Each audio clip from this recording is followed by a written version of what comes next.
Hey guys, this is Sage Valentine, and this is my review of CBS's Under the Dome, Season 2, Episode number 5, entitled Reconciliation. A lot of characters acting out of character during this particular episode, but I will focus upon Phil and Joe. Who should go first? We'll start with Phil. Now, from Season 1, if you haven't watched Season 1, I'm still reviewing that one. Just stay tuned for that, but definitely pick up the DVD and definitely watch it. Amazon Prime, Amazon Instant Video, get on it. But anyway, Phil was Mr. Happy-Go-Lucky. Phil was the DJ. He was like Mr. We Are the World. I guess you could call him the weed-smoking dude, the mellow yellow guy. And basically, like, I don't know, maybe it was Dodie's death, maybe it was just the craziness of everything, or is the dome, like, changing people? I don't know. But the next thing you know, Phil becomes the sheriff. Phil is losing it. Phil shot the dude in the middle of Chester's Mill and killed him when all he had to do was disarm him. I mean, he didn't just shoot him, shot him, like, in the heart. Killed this dude. Then we find out Phil is involved in some plot that he so-called kind of sort of plotted with Big Jim, and then the fire station's blowing up, and Julia's whole idea of food sharing goes out the window because the food is now all destroyed, or so we thought. And I didn't feel bad at the end of the episode when Phil died, because Phil was trying to kill Carolyn. I'm like, what are you touching Carolyn for? Carolyn fought back, though, but still. Like, what are you doing with Carolyn? So, Phil, you were the third character we lost so far in the season. It was Linda, Angie, and now you. Third major character gone. So, then we'll get to Joe. I don't know what hoopy-doo, what crazy magical thing Melanie's doing, but Joe is slowly but surely turning on Norrie. And I did not like how he called her the B word. I understand that he was a little frustrated, that she was frustrated, because I'm still not buying that story that Melanie has about, I don't remember this, but then I know my locker combination. I'm seeing things. I'm touching the dome, but I'm not seeing anything from the dome. What are you? What are you, Melanie? I'm trying to figure that one out myself. And then, like, he has an argument, or Norrie gets upset because what happened was that she was so over Melanie. She's like, listen, if I could trade my mother for you floating at the bottom of the ocean, I would most certainly do it. And Melanie gets upset. She runs away. The next thing you know, Joe's calling Norrie the B word. And then Norrie, and he chases after Melanie. Next thing, they're kissing, and Norrie sees this. I'm pissed off. I was just like, no, he didn't. And it's the God honest truth. No, he didn't. How do you turn your back on your girlfriend who was there for you when you needed her? You two both share these crazy epileptic type things, and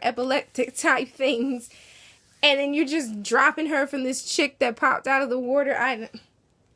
I have no clue. More importantly, Junior. Junior runs his mouth too much. He told Sam far too much information. Yes, I know that he has no idea that Sam killed Angie. He's still stuck on the idea that Lyle killed her, even though Lyle really didn't have any reason to kill Angie. It's not like, as Junior says, they really didn't know each other, really didn't talk to each other, but it's just strange how, like, Sam is telling him different things and Junior's just not paying attention. He's, like, so off about this. And then, to top it off, once Sam finds out that there are, as Pauline prophesies, 4 hands that are holding up and protecting the dome, and he realizes that Angie was one, Junior's one, and then there's Norrie and Joe, he's trying to kill Junior. And I mean, yes, he did hesitate, but does that mean he won't try to kill him again? No, that doesn't mean anything.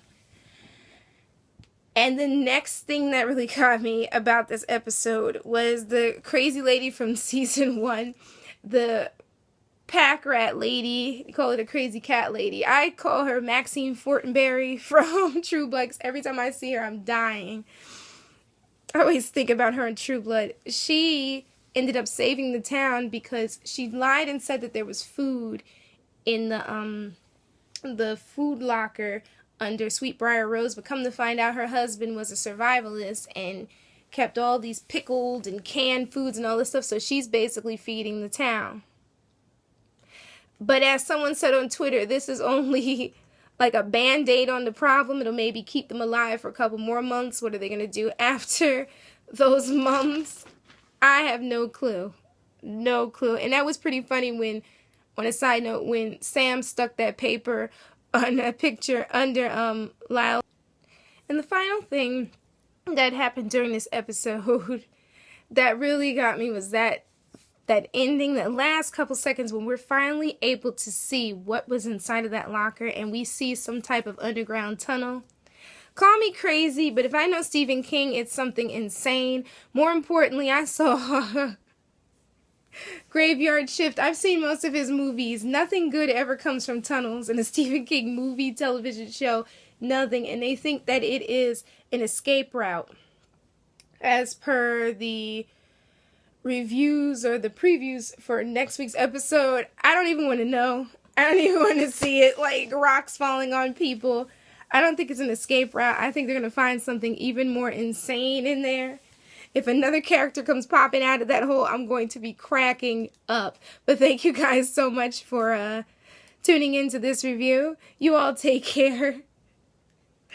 I'm cracking up. I have a few other reviews to do this week. I have Big Brother. I have more of The Walking Dead, Under the Dome Season 1, and yeah, that's about it until I start the following in August. So you guys take care. Don't forget to rate, comment, and subscribe to my channel. If I left anything out that you thought was important, add it on. And more importantly,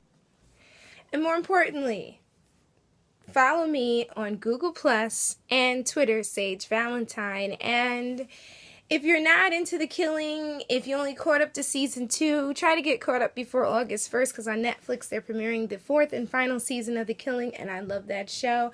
I gotta go get back to the gates. Really like the show. I'll have more info. You guys stay tuned, and bye guys. Love you all.